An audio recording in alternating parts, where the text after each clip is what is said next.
بسم اللہ الرحمن الرحیم۔ سامعین محترم، ایک اہم مسئلہ جو ہے آپ کی گوش گزار کرنا ہے۔ بعض لوگوں میں یہ بات مشہور ہے، اگر میاں بیوی جو ہے وہ ہم بستری کرتے ہیں تو وہ یہ سمجھتے ہیں کہ اس سے جو ہے وہ ہمارے سارے کپڑے جو ہیں وہ نجس ہو گئے، اور وہ ضروری سمجھتے ہیں کہ ان کو جو ہے کپڑوں کو تبدیل کیا جائے۔ تو یاد رکھیں کہ یہ لوگوں میں بات غلط مشہور ہے۔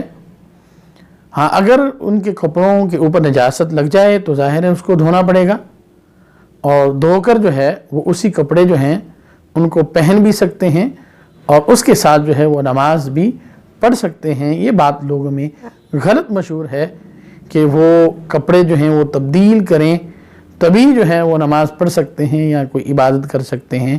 تو ایسی شریعت میں کوئی بات نہیں ہے۔ اللہ تبارک و تعالی ہمیں شرعی مسائل کو سمجھنے اور اس پہ عمل کرنے کی توفیق عطا فرمائے۔